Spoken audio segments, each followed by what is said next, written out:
what's up? What's up, everybody?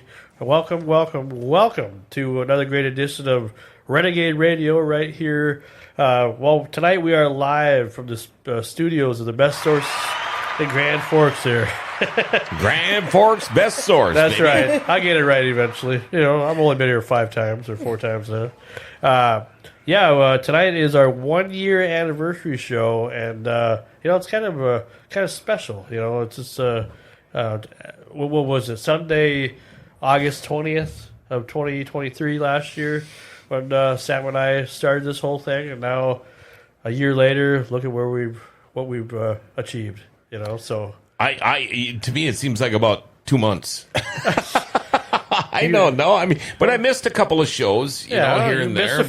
You missed a few, but not all of them. But you missed some good ones. And it's weird for me to be here, and we got to give a shout out to Paul, the producer, too. By the way, he's been shuffling. He had 2 of his boys in here just a couple of minutes ago, and because they had to go get haircuts. And thank goodness we're in a mall where they have a couple of barber shops, and so he's shuffling kids out. His wife was in, and all that, and he's here helping us out. So that's pretty cool. Yeah, absolutely. But yes, it is the 1-year anniversary show of Renegade Radio, and of course I'm not by myself. I'm never by myself. I'm your host with the most, Frankie Slauson, and tonight we are along with John Roberts here. Hello. For the first time in studio, we got Mama T. There we go. And then who do we have for the Zoom panel here? Because I only see Mad Dog. How many people are in the Zoom panel here? Because I don't know how many. I can't see them all. I know. You got Mad Dog. All right, there we go. Yeah. There we go. Hey. Screaming Sam, which is only appropriate for him to be here. He probably can't hear the applause. Oh, I don't know if he can. Probably not. No. You just had a big time applause there, dude. I was going to play a fart sound for you, too, but there you go. Oh, there we got more. Yeah, we got Mad Dog as well, and my good friend Lance Warlock, a friend to all of us. How's it going there, Lance? Oh, you gotta turn your. I think you gotta turn your thing on, your headphone. Remember? Turn your volume on. Your volume on. Oh. I said happy anniversary. There we go. That's what we want to see. There you are. Yeah. Well, we appreciate that. I'm glad that you can make it to our anniversary show here. So, yeah. So what's been going on with everybody here? It's a special time. It's a special day. It's just special. John Roberts, what's been new with you? Well, my fishing season is pretty much done. We fished our last tournament 2 weekends ago. I still got about a month of racing left to go. We got a lot of things going on. Okay. Here tonight, this is pretty cool. I kind of almost forgot about it until no, I mean, it was fun. We sat on my deck for a little while when you guys got to town, and we had a couple of cold ones and BS'd for a while, and it's going to be fun tonight. Oh, absolutely. I'm excited just because of the fact that it's nice to be able to kind of see where we came from, where we were a year ago. I wish I guess if I really would have prepared myself, I probably could have done like an archive of the whole first year, but I don't know. Didn't want to bore everybody. Yeah. No, I mean... a lot of good moments, though. Yeah, the people that watch us, they know. I had a smart-ass comment there. You didn't want to bore anybody. And you said the show was going to be really, really special tonight. Oh, it is. Well, it's all because of you, because you're just so special, sweetie. I've been told that by people before. You're a bus driver, and your mom. Mental hospitals and stuff, too. Right? I'm just kidding. I wish I could see you. I wish I could see you, Frankie. You can't see me at all? No. I thought Frank was still sitting at his house. You gotta swipe the right or whatever. There we go. You gotta swipe the right, I think, or whatever. Can you see swipe us now? I swiped to the right. We're all swiped. Everybody but you. Oh, well. How about... hold on. We got the producer coming here. I might be messed up a little bit.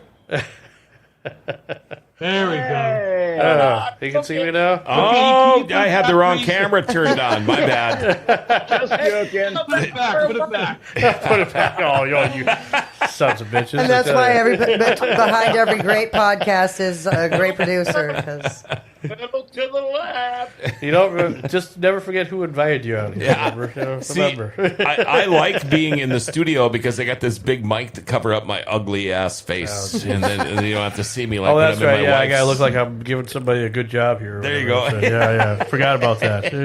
Yeah, we're in the studio now. Yeah. Be professional. Yep. There you go.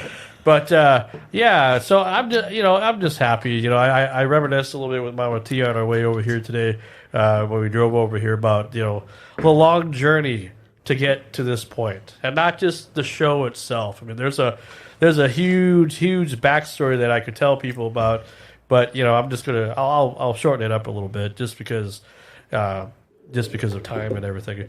It just goes back to the days of wanted to be a broadcaster, wanted to be a radio guy. In 2002 when I finally decided I was going to go take up Northland and try the broadcasting department, I didn't know what was going to come from that. I had no clue, if this was going to be the journey I wanted to go on.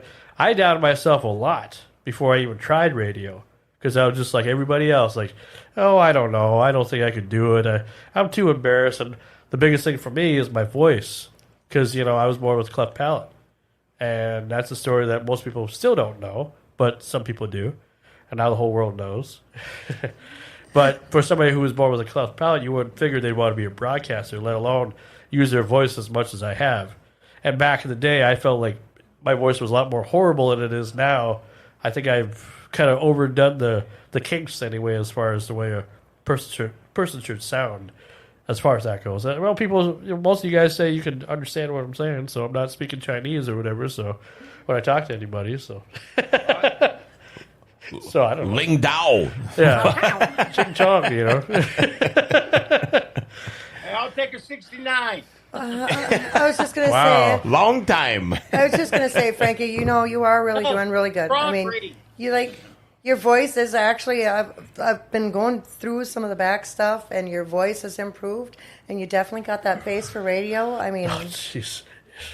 You give me a compliment, then you gotta insult me. That's not an insult. oh, did I not say that right? I did 4 decades of that. It's like you got the face for radio, or only a mom could love. Yeah. And Oh, I I was didn't say okay with that. that. I was okay with that. I always looked at it as I'm glad I had something to fall back on when Yeah. my modeling career ended, right? Yeah, how many times have we heard that one since you joined the crew? I think that was the first joke you Were you sold. a when shoe It might have model? been. Yeah. It might have been. You were a shoe model, huh? I thought you were an underwear model or something. no, or Fruit of Loom. no. When I had hair. Was already, Mad Dog, you sound ugly as hell. I mean, I couldn't even go on radio. It's bad when you sound ugly. Imagine if you sound ugly, but you don't look ugly. But then it's like, wow. that how's was work? What was that? Grown Ups 2, where they're all the ladies are like all on that guy, and he's like all hot and buff and built, and, Yeah. and then he goes over there, and they're up top. Yeah. It's all like Russian or whatever. It's funny because when I went to school for radio, they taught us if you were a male and you smoked cigarettes, you would sound better because of the resonance Well, they in your lied to voice. you. And so, I mean, I went from a jock to smoking 3 packs of Marbs a day, and just to help it. The thing is the women, and we had some good-looking girls that went to school and were in the business, but the majority of them weren't, and that was the thing about radio. It was like, oh my gosh, you dream, you paint the picture, and then you meet them in real life. And I had people do this to me, too. It's like, gosh, I think I know you, and I'm like, yeah, I introduced myself, I'm John, and they go, oh, this is you. okay, and it's the same way with a lot of, so that was the nice thing about, and now we're on camera, that's why I like these big microphones. So anyway, That's why I don't. yeah. God. Well, anyway, tonight is also special because we got a couple guests, or I think now we'll have, if we have 2 the first hour, half an hour, then 2 the second, so 4 guests I guess we're going to have, now that I think about it. Where we'll be joined by NEAL Bond at 6:30. He is a Minnesota music historian, and he'll have a surprise guest for us, I guess, which is a friend Bobby. From one Bobby to another, I guess, who also is a Minnesota music historian. And then at 7 o'clock, don't know how long these guys will chat for, but I'm sure they'll have something to say. They're from ROSEAU, Minnesota. These are these kids that we were talking about last week on the show, or maybe 2 weeks ago, about some kids that wanted to be on the show that came to me and literally asked to be on the show. I didn't come to them. I just proposed it out there, but they wanted to do something with us anyway. So they're the band Forgive the Forsaken, a little metal band out of the ROSEAU, Minnesota, Wanaska, Minnesota area. And they'll be joining us about 7 o'clock. So Wanaska? Yeah, Wanaska. It's our old stomping grounds back there, huh? I grew up in ROSEAU, actually. Yeah, ROSEAU. ROSEAU. It's ROSEU in world. Yeah, then you betcha. ROSEU, Alrighty then. Wanaska, Pencer. Pencer. Oh, yeah, Pencer. we know that area. We went up to the Beltrami Forest, about 2-3 You got to miles. be pretty old to know to have actually ever heard of the Pencer rodeo. Oh, yeah. Oh, no, sure. When I- Something, yeah. And the thing is, you go up there because you're so close to the big woods, the Beltrami Forest. It's a state forest in Minnesota. It's the biggest forest in Minnesota.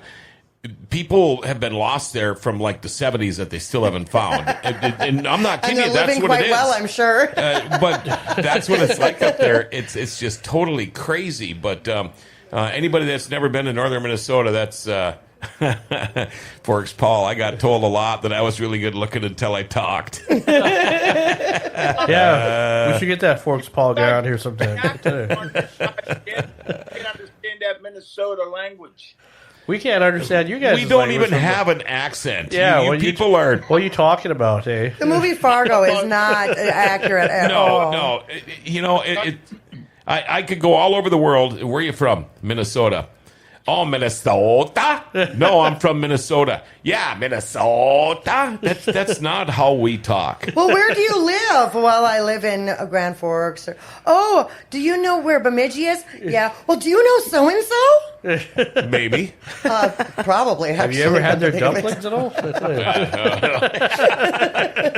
Their dumplings are great. They add extra butter. It's Minnesota nice. That's what they call it. Minnesota nice. They give you the finger anyway. Well, that's what us being nice. See, all you Pittsburgh people, you have that toughness in you, that you're supposed to have and everything. So when you talk the way you do, half the time we don't know what you're saying either. So it's like, but we work with it though. It's okay. We have translators here. As long as you put Yinzar and Jagoff, you'll be okay. Oh, I heard Jagoff before. That's a funny one. Yeah. I've even called somebody a Malacca before. Is that from Pittsburgh at all? Or? No. No, what's the worst thing we have up here?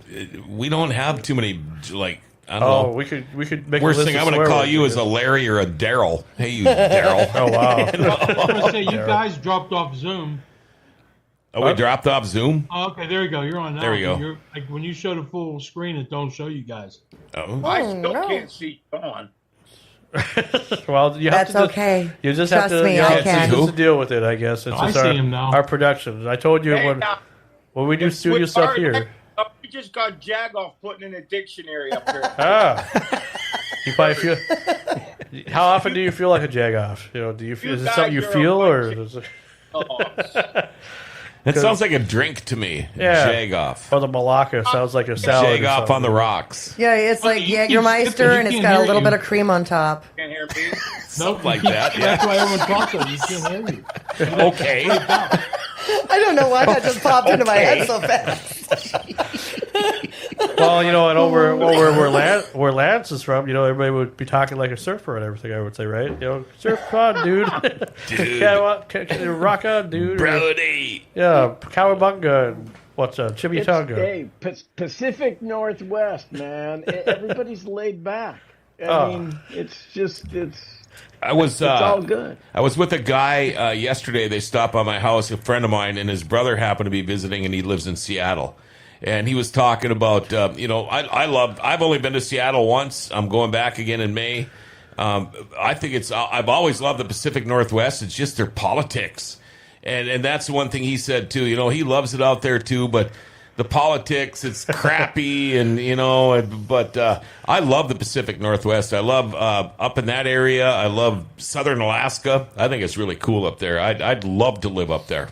We're in for a new governor, and he's been our governor a really long ass time, and it has been way too long. So let's just hope that it's going to be better at some point. But luckily, staying out of that, it's kind of the beauty of it all. And I know you guys obviously can relate. Yeah, well, our Minnesota people, well, all of us can, except Paul, the producer here. Well, no, I mean, North Dakota and Minnesota are so different. We were talking about this earlier, the pandemic, when we lost probably 10 to 20% of our businesses in Minnesota forever, wiped off the face of the map because they closed the state down. But where we live, you could try to go to a bar restaurant and it's closed down, but you could literally walk across the bridge over the river, the Red River of the North, and go into North Dakota, and it was business as usual. You could walk into a bar or a restaurant, or there might be a few restrictions with distancing and all that stuff, but that's just one of the things. But here we go. We're just going back to what we did last week. We can't do that anymore. We can't do a repeat. I wasn't here, though. I wasn't here last week. No, but I mean, that's just, but right now in North Dakota on the ballot, they're talking about getting rid of property taxes. It's a state that can even think about doing something like that when we can't think about that in Minnesota. I mean, we don't have enough money. North Dakota does. Oh, a state can dream, though. A state can dream. Sometimes that's all you got. You can't take it away from them. Sometimes that's all you have, Dreams. That's a wonderful thing. There's my political. Yeah, rant. I got some feedback on last week's episode. A little bit about the whole rant. I wondered. I bet it was good though, wasn't it? Well, it was from some people, some coworkers there. Okay. And if they disagreed with me, you don't want to be their friend anyway. That's right. Right. There we go. Screw them, right? Well, I didn't say that. Everybody's got their opinion. It's just not always right. Well, opinions are like buttholes. Well, he was surprised because I told I keep telling him that our show is variety, which it always will be. I can't make that more clear. But if something's fun to talk about, we'll talk about it. No matter what it's about. So right. And what I want to talk about right now, just to get it out of the way, but to to get some stories about it, because since it is our 1 year anniversary show, I want to tell people that this show is dedicated tonight in the memory of rock and roller, one of my favorite rock and rollers who passed away, Greg Kihn. The Greg Kihn band. Yeah. And I know other people have died and everything, and there's so many, but this is who I want to focus on tonight, because that guy was, how I met most of you guys through interviews and whatever. Well, I've had him on my radio show a couple times, plus his son Ryan, plus a few of his band members over the course of time. And I was just a big fan of his music because I compare him to Del Shannon when it comes to the type of career they both had. Because here you got guys who are known for a couple hits on the radio, stuff that you hear all the time. Del Shannon was Runaway, you got Hats Off to Larry, and then you got Greg Kihn with like the breakup song in Jeopardy, right? Well, there's so much more. If you were to do some discovering and some digging, there's albums upon albums upon albums of stuff that these guys have done. They've never done anything together, but they did so much, and yet only known for a couple songs on the radio. Isn't that something? That's the legacy of Greg Kihn anyway. That's better than nothing. I wish people, a lot of people know who I am, but if I had a couple of hits on the radio, more people would know. But wouldn't you want people to know more about your catalog, like the real fans that really want to know about you? That's a fine line, because there's people, in my opinion, artists that are so good, I would love to pick their brain, but they just fall off the face of the earth, and that's how they want it. And I don't think you want it like that. Well, I know, but there are people like that. There's people that... it's weird because you go your whole life and want to be a big. You want to be noticed. You want everybody to know who you are. And then sometimes it's not a good thing. Uh-huh. And then they fall off the face of the earth. And the ones that have figured it out, where it's like, you know what, I'm still going to do, say if you're a musician, I'm still going to do my albums. Okay, I'll do my little tour, but then I'm disappearing for a year or two. There's a big difference in how you draw the line. I mean, if you're worth $1 billion, why do you still want to be touring 200 nights a year when you're in your 70s? Yeah. On the other hand, though, you want you have that whole catalog, right? You as Frankie Slauson, you have that whole catalog. You've got all of those shows you've ever done, all the shows that John's ever done, everything I've done, everything everybody's done. But do you really want that whole catalog out there for everybody to? Absolutely. Because, don't you have those shows where you're like, man, I was so messed up. I don't want anybody to see that. I want people to see the good, the bad, and the ugly. I don't care. It's funny because back when I was doing a lot of sports and radio, I remember calling a high school hockey game in Minnesota. It was a state championship game. And that was when it was one class. And we were talking about this earlier, back when the little towns like ROSEAU, Minnesota would play the Edinas and the Minnetonkas. And I remember it was overtime. The shots were dead even. And the guy took a slap shot from just outside the blue line and scored. And it was the overtime goal to win. And he went on to play for the Minnesota Gophers and in the NHL and all this stuff. But I happened to have the replay of when they were scoring. And it was almost like the 1980 gold medal hockey game. Do you believe it, Bear? When he shot and scored that goal, I went ballistic. I mean, I just went.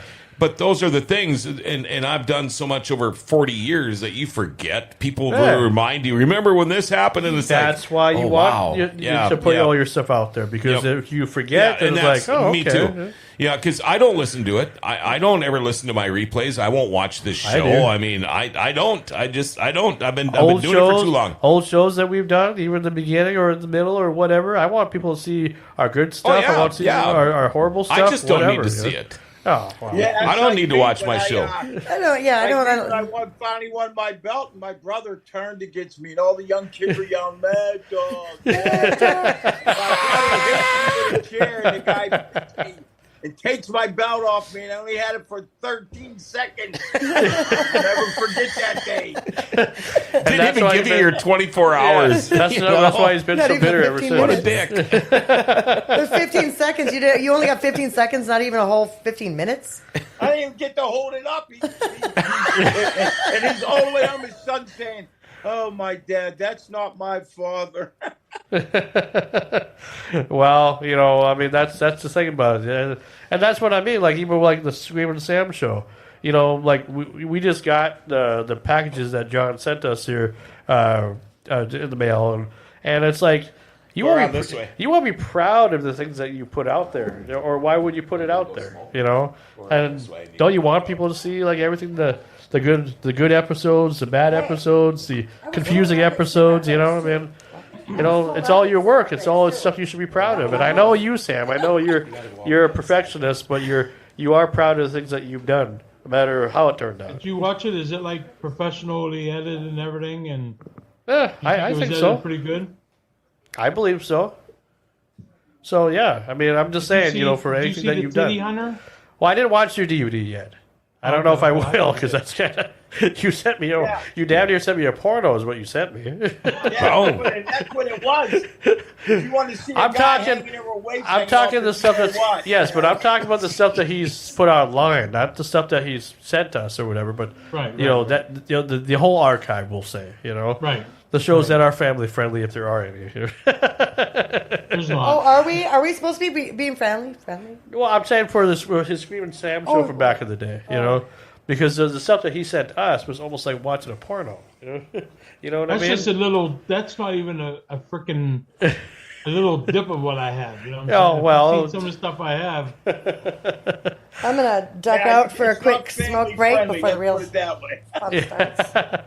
Well, anyway, but the point I'm trying to get is that Sam is appreciative of the things that he's done, even with that. So he wants people to see, it's not just about, the views or whatever. That's why he was like, here, I asked Paul and stuff about views or whatever, but it's not what our show is about. I mean, we want people to watch, obviously. Well, sure we do. But we want people to see any side of us that we can, because we want to be different than, if we can offer that as a difference to other podcasts where they just want to be perfect all the time. Creative side too, Yes, exactly. When we were, we got a couple of texts in when we were talking earlier about knowing people and people know you. What's sad is there are hundreds of thousands of people, and they say do you know so-and-so? And you respond, yeah, that's my cousin. How many times does that happen? As Forks Paul. Jeremy asked, I never watch my own stuff. I only rewatch obsessively the things I've edited. We don't edit. Well, except maybe, we don't. I don't edit this show at all. I mean, we don't edit any of our stuff on Grand Forks Best Source. We have, I got fantastic producers between Paul and Dale, who just make it look good. I mean, look up behind me now. That's badass. That is. And that's not even green screen. That's new stuff there. But yeah, it's anyway. It illuminates a little bit. Yeah, it does. That's nice. I almost want to keep it on there just to see it, but then you got to keep looking at me. And people get confused. They probably think that John's the host. He's the co-host when we do the studio stuff. Eric's saying, "Here I come. Get ready." Because here I come. We're so fantastic. We don't know how to edit stuff. That's them. We are. We got to pat our own backs here once in a while. I think Eric will be. I don't know. Is there something on top that says he's coming in or whatever? I can barely see it. You're asking the wrong guy, dude. Everything's Chinese up here. Oh, that light! See, that light shines right in my face. Yeah. I can't see those guys. He's not there. Okay, he's not there. Not yet. Anyway. Okay. And see, I don't see what these guys are seeing. I don't know if they can see both of us at the same time. I think whatever the switcher shows, I'm sure is whatever you. Okay, here's what I see. I see both of you guys on one section. Okay. Me, I see Tony, and I see oh my God, Tanya. I don't see Lance. But when I'm watching the phone, like I got on the chat, yeah, I don't see the group of you. I only see when you talk. Okay, when I switch cameras. When you switch cameras, I can see that, but I can't. There's only 3 of us on the thing right now. Yeah. On the Zoom right now, there's only 3 of you. Yeah. When I'm on my phone, I don't see nothing but the table. Okay. Yeah, and I'm in here switching cameras, and we're doing all kinds of stuff. Eric Adams, you guys are so high tech. Well, we try to be. I mean, I'm so low tech. It's crazy. When I go back, it's just me and you. I see you 2 guys. I don't see Johnny and. Oh, okay. Well, I mean, it's probably just a different way of doing it. I don't know. Yeah, it's probably different phones. And but stuff. It's all good though. I mean, we're live anyway, so that's all that matters. Yeah. But no, I and going back to what I was talking about this the love of doing broadcasting. I also have a background in television too. A lot of people don't know. Mm-hmm. I worked at Black Hills Fox for 3 years, and I was the master controller over there, and that was a fun time. Oh, that's crazy. It went by pretty quick, but it was fun because I got to be in charge of everything that was on TV. You always wonder, like, who, if something screws up, is there anybody behind the scenes or whatever that can fix it? Well, most of the time there is. Depends on what channel you're watching. And our channel was kind of it was a Fox affiliate, but we were up on Skyline Drive, which I believe they still are to this day. It used to be a little studio. Used to be, but then when they expanded and had a Coda territory to come with them, then they got bigger. But I'll never forget the days of just being in a studio almost similar to this, a little bit smaller, doing the master control work all myself. Doing the daily logs, doing commercials. Paul, the producer's older brother, he's got 2 other brothers. Yeah. He's been a producer in television for years. Okay. Years. Okay. And he's down in the cities. He was in Denver. He was in Salt Lake City for quite a while. Is he at KARE 11? I have no idea. Yeah, he's pretty much everything you see on the channel, that's what so he does. He runs it all. He does the Chiron and all that too. I guess. I don't know. Yeah. Okay. Someday you're going to see me in front of your door there. I'm going to sneak down there, and I'm going to be in my G-string dancing while the studio's on. Right in front of your door behind Sean. Do you the door? Do you drink? Yeah, I drink. Okay, I double dog dare you, buddy, because as soon as I see it, we're going across the hall to Rumors. We got a sports bar and casino right across the hall. I'm telling you, if I ever get some extra money, me and my brother are coming down. I'm promising you that. And they'll be dancing with wearing G-strings. I don't know. To hang out how do you get by security? Like a guy I would hang out we'll make it worth your while, man. If you got in here wearing a G-string and you're dancing, how the hell do you get past security? I'll make a few calls. I'll wear my overcoat. coat. You'd be a regular mall walker. Jesus Christ. Is that in the mall? I didn't know that. Oh, yeah, we're right in the middle of a mall. Oh, I want to wait till it's like 40 below zero, too, man. I want to slow that coat off, and I'll be out there. Yeah, but then if you come up here, then there's nothing to do but sit inside and drink. You got to wait till it's warmer out. Then we can go out and do stuff. Yeah. I think that's what he just wants to do anyway. I don't think he cares. Oh, there's Mama T. She looking good, back. baby. Well, there's a couple of our good fans that would have been really disappointed if Mama T didn't get her cigarette break. Which fans were those? Is there one that you just... Dan O'Keefe is one of them. I think... there's a couple guys. They're always like... My boy Dan's a big fan. Hey, Mama T, she's always got to have her cigarettes in her drink. I worked with Dan for about 15, 20 years. Wow. Yeah, Dan was in the cemetery business with me. Okay, because there's O'Keefe is a big name in Grand Forks. McDonald's franchises were O'Keefe's. Okay. And the first Dan is medical marijuana store is owned by an O'Keefe in Grand Forks, yeah. Well, there was another guy on there, and probably the Lenhart guy. He medical. Yeah. John? Well, I know they're John Lenhart. Yeah. I think they're doing a benefit. Yeah, that's right. How's everybody? Hey, there he is. We got more guys. Eric, Antique Man. Welcome. Going good. Yeah, welcome to the 1 year anniversary show. Yeah, woo, thank you. It's a little different atmosphere because we're live here in the Best Source Studios tonight. Oh, that's a fancy office. Are you here live? Are you actually here? Is this your office? I just took my shower. I'll smell good. Well, that's good. How come you didn't show it on He's got camera? a good smell You should he's do got like a good smell for radio. Next time. Oh, Sean. Hey, ratings, come on, we need ratings, Don't encourage Yeah, that's the only reason I'm on this show, huh? That's right. Trying to boost the ratings. Try to do what? Oh, Boost the ratings. Yeah. All you need to do now is be eating a corn dog here. Oh, geez. There we go. Or a banana, whatever. What, you don't like the corn dog humor? I'd watch it. This is where you should be. We all should be laughing, having a good time. Yeah. Heck yeah. You know, it's funny. Like I see your studio. I don't. You never see the background, but like when I had the Screaming Sam show, we actually did our radio show in my office, which was like 10 by 12 maybe. But if you look at this show, like if we filmed it, you'd be like, man, that's a nice studio because of the green screens or whatever, or signs. And then the TV show, everything was shot in a 40-foot trailer. Oh yeah, a module home. Module place. And our background was nice on the show, and we had cameras, and you have this, and we have a nice hardwood floors. But you walk off the set, you walk into a trailer. There was a trailer where U-Haul stopped and wow, where the porn videos are shot. See, our studio, when you walk in, we Paul and I knew nothing about it, so we knew sound. I mean, from being in radio and music and bands and stuff, and so we made our own soundboards up here and put them all over the place. But if you were to hear the one side, and I don't know if I can. Well, you can't see the background there, but the one side, all back there is all racing because we have a pretty big racing show. And then we have all our collections of stuff around. But, it's a nice little studio. Cool. We have 3 beer fridges, little trinkets. Of which, we were actually given the very first key to the city of Grand Forks by the mayor of Grand Forks, which is pretty cool, we think.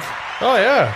That is cool. And, it says they will let you know I'm here, waiting for you to push the come on in button. Antique Man. Antique. He's already in here already. And we were talking about Forks Paul earlier, and he says he pushes buttons. The most difficult part is the maze of cables hooking everything up. If you came in here, you should have seen when we first opened up this place. And we were first going. We had power strips plugged into power strips, We had an electrician come in here and put in 36 new outlets. Jeez. 36 right off the bat. Then the fire department came and inspected us. Oh, jeez. It was like an omen. But, so we run. When you walk in here, I walked in here this morning with nothing on. It was probably 78 degrees in here. In the winter, we've never ran the heat in here, as far as I know, in 4.5 years. But we even run AC in the winter because of the small confined area and the heat and the lights and the monitors. Yeah. And we got 5-6 monitors here. So, but yeah, it was fun. Can I throw out a plug to my show real quick, just because? Yeah. We should talk about your show. I branched out and I decided I was going to spread my wings, and I'm doing this podcast called The Buzz with Mama T, and it goes live every Sunday at 5 p.m. on Facebook and YouTube and Twitch and wherever else. Then it gets uploaded to all the podcasts. So it's like my clean show. It's my good girl show where I don't swear and I don't drink and I don't. Oh well, this past Sunday I did. You gotta send love to Jeremy though, because he's the reason why. That's what I'm doing. That's why I'm doing that, because I'm looking at our message board over there and I see my producer's name over there. I never watch my own stuff. I only rewatch obsessively the things I've edited. And not only is he's the producer of my podcast for the same reason. I was on why I'm on this show, because I met you guys both through Bobby, and Jeremy is the one that has produced Little Bobby's music videos this whole time. I think there's only one or two that he never produced, but you guys got to go check this stuff out. These kids are still keeping the legacy alive. They still got the bar going. Yep. They're doing such an amazing job. I'm still doing the podcast, still doing the newsletter, and Jeremy's got our butts. I was corrected. We have 11 monitors in here. I forgot there's a few behind where he's at. There's another one on this side of the curtain, and 11. No, but we I tell you what, the show it's good that you're back doing your show, because I know last night you actually asked me to come on when I was at work. I was just like, well, I suppose I could make it work. I knew you were going to understand about, sometimes at the last minute you get a guest that I want to give you a great interview regardless. Well, and then I thought, I told at first, just because my podcast, I like the whole one-on-one thing. I like the structured format. I've got a half-hour interview, another half-hour interview, and then we're done, Sure. And it's all music related. I'm trying to push these musicians. I'm trying to get these musicians out there and interview them and get their names out there and get people to know them. And I want to continue Little Bobby's legacy by getting these young people involved in the music as well, because that's how you're going to pass this along. This is how you keep the live music alive. That's how you keep the blues alive, passing it to the next generation. So that's why my Sunday shows are so clean, so they can be clean rated, so the kids can watch them. That's right. But that is what your goal was, even before Bobby passed away. Yep. The whole goal was because you talk about how much he wanted to keep his music alive, but he wanted to teach the kids about music too. And I think that's great, because I always thought Bob could have made a good music teacher. I don't know why he never thought about that, Because he cusses too much for little kids. But he loved the little kids. Okay. No, he loves the kids. He loves the kids. Come here, you little fuckers. You little sluts, get over here, But he would say it with a grin on his face. And here's the thing. I know he was the same way, because I knew his dad and his grandpa. He was brought up the same way. If you were to say, come here, you little fucker, it didn't mean anything. Come here, dude. Let's do it. And I can see that being a music teacher. Gun over good scope. You would have been at the principal's office, sir. But the thing is, in our days, now, back when I was in high school, I had a psycho biology teacher in high school. He actually hung a kid out the window of the 3rd floor by his ankles. That wasn't Michael Jackson? No. It was Mr. Vollen, Bill Vollen. But he caught me cheating in a test, and he punched me in the chest so hard. It knocked me over. Flipped. That was the one seat, the one-piece bench and chair. You had your desk and chair, and it was all one piece. Flipped me over. I deserved it.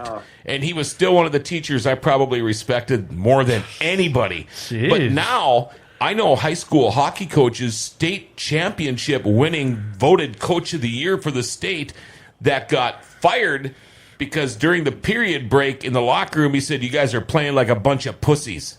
Oh. He lost his job for that. Wait a minute. When was that? I actually might know. Not that long ago. And because I cover high school hockey here on the radio. Well, Antique Man, you're a teacher, ain't you?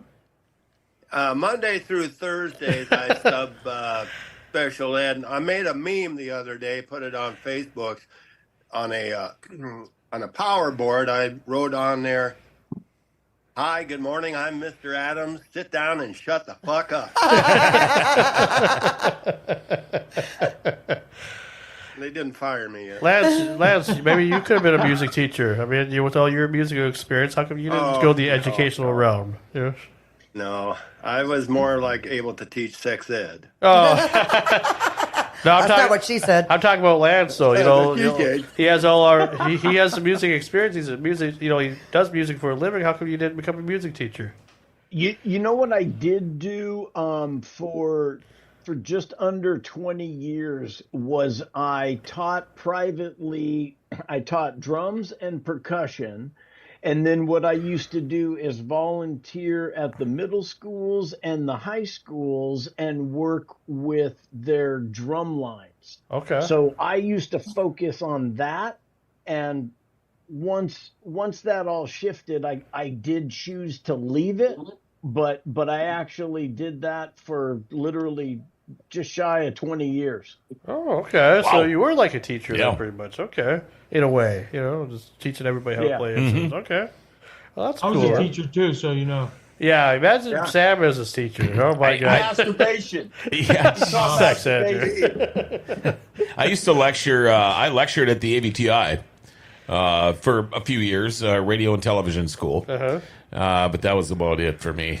Was that when Don Jorster was still in charge, or was no, Howard Rocky? Howard Rocky, yes, Yeah. yes, and I love Howard Rocky. See, I have more respect for that dude than just about anybody on the planet. if you want to know some of the people that inspired, this whole idea of the journey of what I took, to do all this stuff or whatever, there were only a few teachers who I can tell you that I looked up to, who were all inspiring, and that was Jeannie Novacek, Dylan Elseth, both music teachers.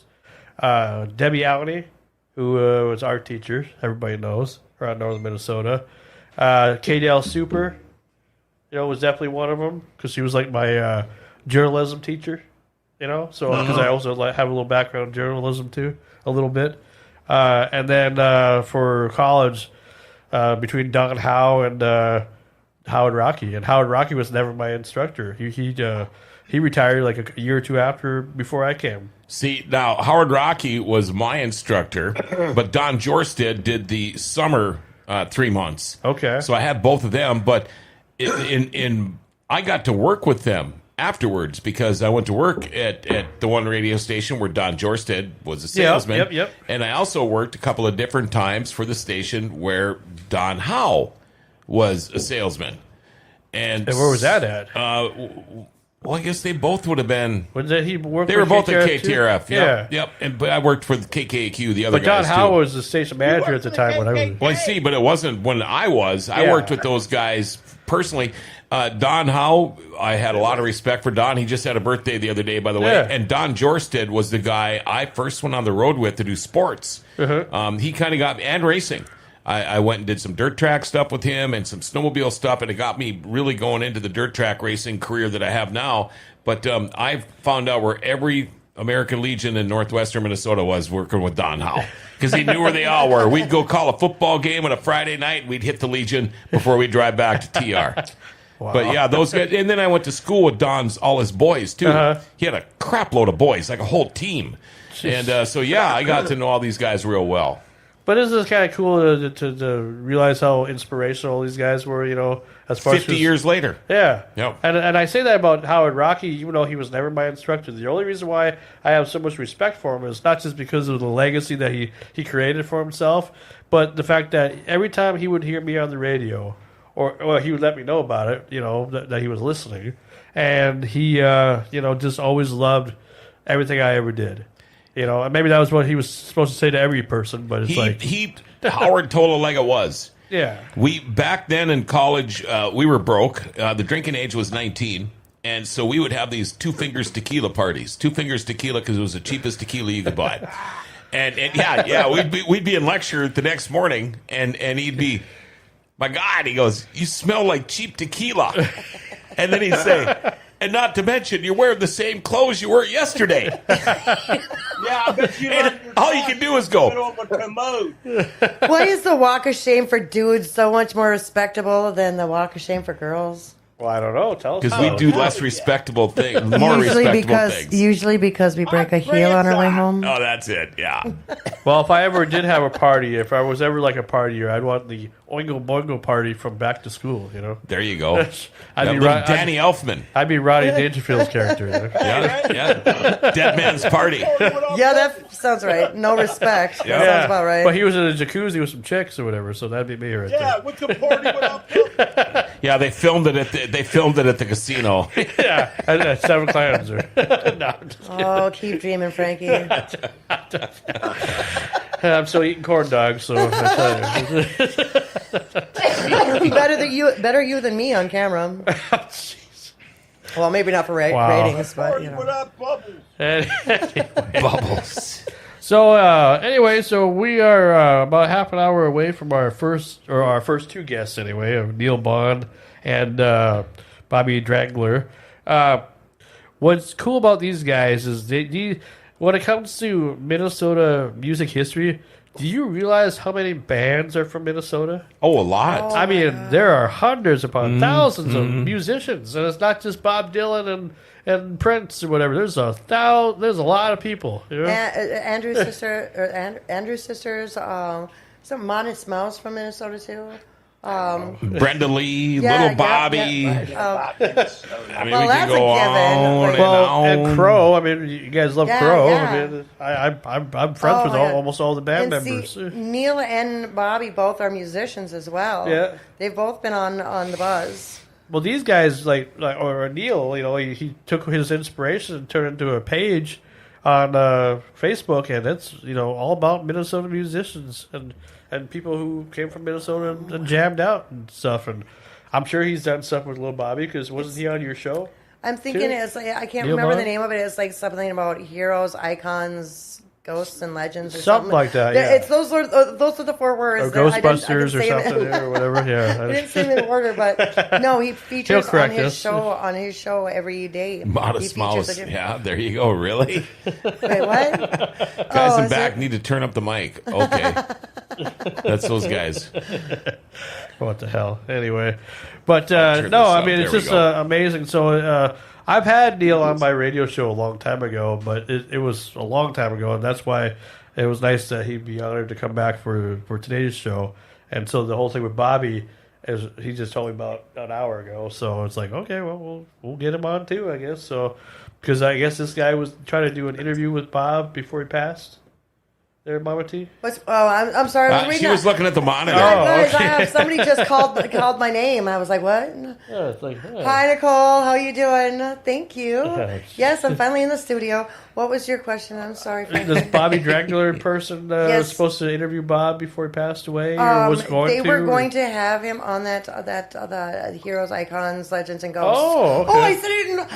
I think I said it in the right order that time. You didn't say Ghostbusters, though. No, you said Ghostbusters. That's right. That's what I keep But saying. no, we're still going to work on that. We're still going to get him on part of that, and we're still going to try to get him a posthumously inducted into the Blues Hall of Fame. Oh yeah, absolutely. That's For sure. where he should For sure. belong. Absolutely, Yep. and Yep. that should be a big deal too. Yep, You should yep. make as big a deal about that as you can. And I'm going to plaster the name. So they don't have. So they've got a Facebook page and a website and everything where you can go and you can do this and you can do that, but they only have those awards once a year, and you got to wait for them to open to nominate people. Oh, so you still have to nominate, even though the So, people. Yep. Oh, okay. So they're like, it's one of those awards that is awarded to you because this many people voted for you. They just nominated you and just kept on. There's all. So kinds do of you people. think it's going to be an easy task, or do you think it's going to be a little bit of a journey to get him in there? It would be quite a journey for anybody. No, I mean else, especially but- for him, But for me, I think I can get this out. Yeah? I was his I think publicist. you'll get in. I was Yep. his fit. I don't think it'll take long. I think well, this is going to help. The more we spread his name out there and spread his music out there. Because can't his grandfather help with that Yep, too? his a little bit? grandfather was Rockabilly Hall of Fame, actually. Yeah. Yeah. He was a third Yeah. generation. Yeah, I saw him play. musician. Yep. Yeah. So Yeah. no, we're gonna. You guys, there's a link on my page, a link on my page where yeah, it's my kid again. My kid actually came to the studio today. Come here. Say hi, Margaret. Hi, Margaret. Just said hi to herself, everybody. Anyway, there's a no, go that way. Yeah, we're still live for another hour and a half at least. There's a place you can go, and I'm going to put it on my page. I think I just commented what the link was in somebody else's question, but it's the Minnesota Blues Hall of Fame or Blues Society. You can go to the Blues Society anywhere, and you can call them. You can write them a letter. Once nominations open up, you can just fill out a form and nominate him. I mean, from there. And as soon as we're done doing this, I'll start getting that information out. Oh, that's good. You can go to the Buzz page or to my page or. Because we were talking a little bit on off camera. I don't mean to bring up all the stuff that we talk about and share with everybody, but I think it's interesting because with little Bobby, his music goes back a long time, and I've heard stuff that he never put. Like, before Spotify and all that stuff that's not on Spotify. Going back to this song that I was trying to tell you about, called Mechanical Moon. Yep. It's a different side of Bob. It's not blues. It's not, it's more like alternative rock. But more like even like a little synthetic kind of like even though he's not using synthesizer or whatever. But I think that's when he was back learning how to use all of this stuff, like the Pro Tools and all that stuff. It worked for me. I'd say, how come this is not on the freaking radio? I mean, all these songs are just simple songs, but they're just like, I don't know. If I heard them right now, I'd probably cry. Well, we went into Rumors Sports Bar and Casino and grabbed the bite to eat you guys did before we were in there and before the show. And I ran into an old drummer friend of mine, drummed in a lot of bands around here, and he jammed with Bobby back in the day. He jammed with guys that from my hometown, where Bobby was from. It was like, wow, it's pretty cool when you hear about that. And it's like, I told him, I said, that's Bobby's, and I called her widow. I mean, because I didn't know what to say, but he's like, "Oh God, I know who that is. I know." And he was almost like, "I don't want to go talk to her," But yeah, it's amazing how many people that I know of all the musicians around here in 25 different towns that have jammed with him over the years. And that was funny too, because you come sit down at the table and you're telling me like, "Oh yeah, those people know Bobby and they know who you are," and I'm like, "They know me?" Well, that's what Bobby used to say. More people knew you than him. Yeah, he said, yeah. That was one of the things he said at my 50th birthday party. He said, she's taken to this like a duck to water, being a musician's girlfriend, and all these famous people I know. They don't even want to talk to me anymore. They just want to talk to her. And I don't blame them because she's a lot better looking than my ugly ass, he'd say. He never quite saw it. You really are ugly, Bobby. I know. He could see. He could get close enough to the mirror to see. Anyway, so anyway, well, like what was I going to say now? With the guys on the panel, now that we're at our 1 year anniversary, I have this question that I want to ask everybody, because even though maybe I've asked this before, but I want to get everybody's insight, because I want to know, and you can say whatever you want. You're not going to hurt my feelings if you're saying this for other reasons or whatever. Just say how you feel. And I want to start with John Roberts here, and we just got to go around. Just kind of keep it. This is our segment for today. I want to know why you agreed to be a part of the team. Why you agreed to be part. What about the show drew you interest to being a part of this show, and why did you want to be a part of the show? So, John Roberts, I'm going to ask you first. Oh, come on now. Come on, this is special. This is 1 year anniversary. Come on now, we're making history here. There we go. There we go. Yeah, show some inspiration there. It's funny. I knew who you were, and just because of this kind of stuff. And I follow local people and what they do, and you're local as far as I'm concerned. Yeah. I'd known Mama T, because of Bobby and stuff, and I thought, yeah, what the hell. I'm to the age now though where I want to do less, and so I don't know why I did it, but I'm having fun doing it. It's one of those things. It's like, and I hate to use this as a but going to church. I used to dread getting up and cleaning up and having to go to church. And then when you got done, you went, I'm so glad I did that, you know, kind of thing. And then it's the same thing. I keep saying I'm going to do less and less, but I end up still doing things. And I'm having fun doing it. And getting to meet these guys that I'm seeing on the monitor up here. And hearing them say, man, I'd love to come up there and party because I would love for these guys to come up here. I think we would have one hell of a time. Oh, absolutely. I got plenty of room for you boys. Come on up for the whole freaking week. And do it in the summer, and we'll go out and we'll have a good time. We'll hit some good blues bars or go to some blues fests, go some racing, do some fishing. How many blues bars are there? And well, we'll find them. There's one. But so there's my answer. Okay. I'm having fun doing it. Mama you T? know. You're up next. That's drinking a beer. Why do you say yes? Why do you say yes when it was brought up to you to be part of the show? Oh. Like what about the show interests you? Because you didn't know me at all. Yeah, I know. And this could be a really long answer, or I could whatever. try It's our to segment shorten for it. this week. So. But all I knew for 20 years was being a mom, a wife, and a factory worker, and just busting my ass, physical labor all the time. Right? Mm-hmm. I went from that to being a musician's girlfriend. What a change. So back, when I was in grade school and middle school, I used to sing solos. I used to sing, the music teacher, Mrs. Moline, she would give me a solo, a spring program, Christmas program, fall program, well, obviously not in that order. But I turned 21 and I tried to do karaoke and I bombed so hard I decided I was never going to sing in front of people again. And so Bobby and I started dating, and not long after my mom passed away. And I just remember being so mad because he was there for that phone call, and he's like, you grieve however you need to grieve. You need to drink, you need to sleep, you need to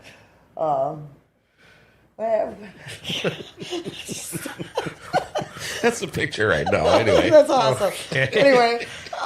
Sorry about that, folks, if you saw that. They're all tucked in, right? Anyway. I missed it. What did I miss? I don't know. Anyway. So he got... Okay, I'm trying to make... It's too late for that. I was going to make a long story short, but it's way too late for that. No. I was mad that my mom had passed away because I had been practicing for like 2-3 years to sing her favorite song for her birthday. And I would sit at my kitchen table with a box of wine with headphones on, and I would sing this song over and over and over until I got it perfect because I knew it was her favorite song. And 2-3 years in a row, I kept missing her birthday because of family reasons, we'll call it. And after this happened, I remember being so mad, and Bobby's like, well, sing it. I'm like, I can't sing in front of anybody.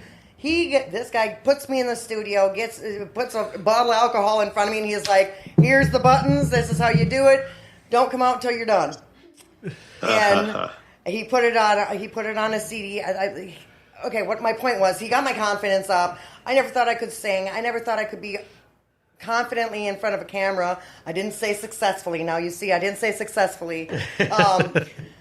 I didn't think I could do it, and when Bobby gave me that confidence to be on the stage in front of people and sing in front of people again, and then when he called you after that interview he had, and he told you, have Tanya co-host. She's really good with the pop culture and stuff. And I'm like, oh, and I didn't know anything about it. I get this random message on my phone like, babe, who's this weird looking dude that is like wants me to be on his show? What's going on here?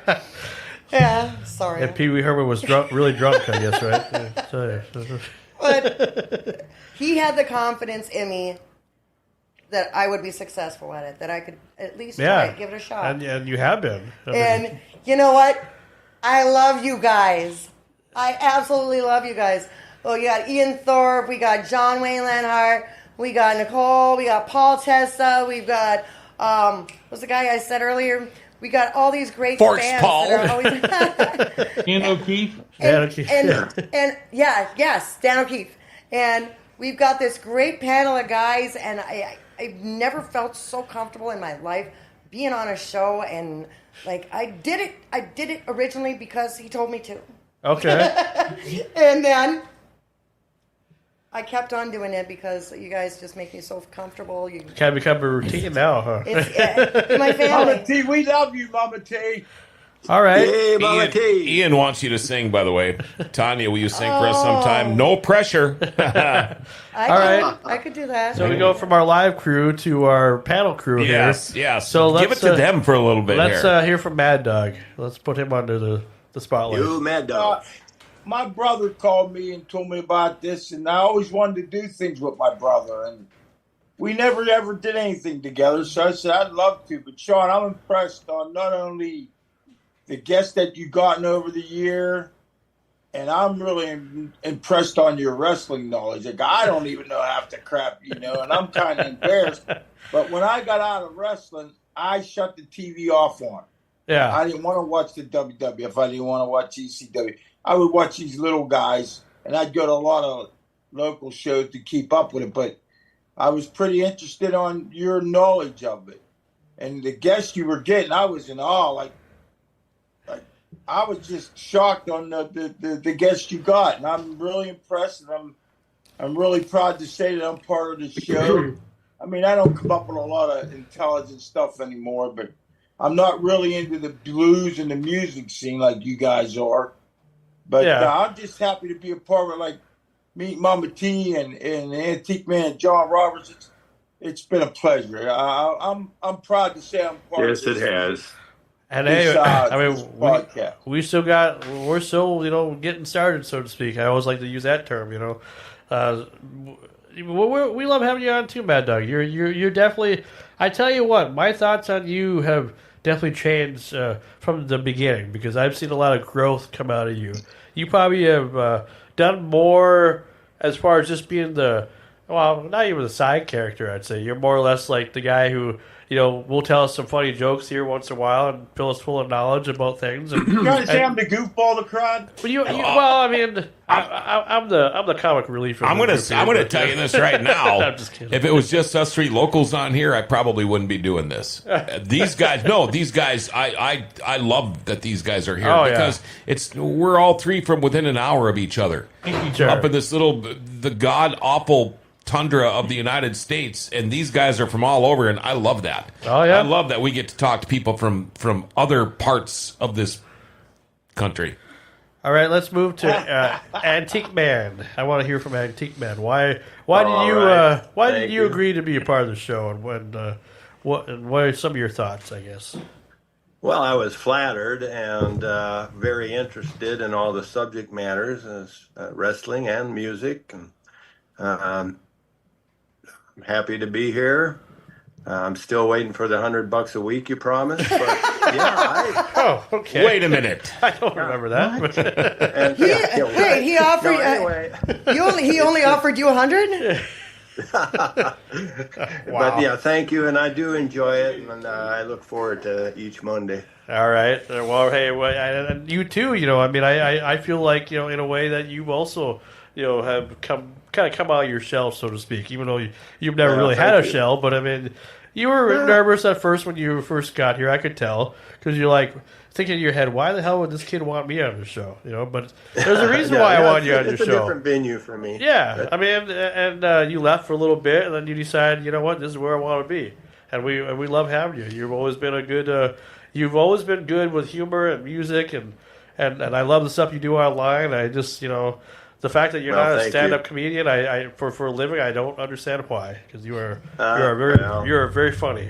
I got kicked out of a lot of classes for all those jokes, but and a hell of a musician too. Thank you.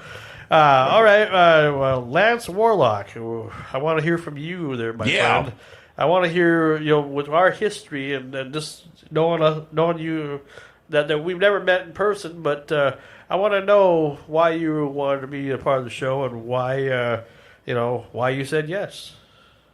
You asked me. Well, okay, yes, but But why did you say yes? You could have told me to fuck off. It would have been all right. Frankie's he's used to hearing no. Yeah, lots of times, yes. Every woman, I tell you. I mean, it's like,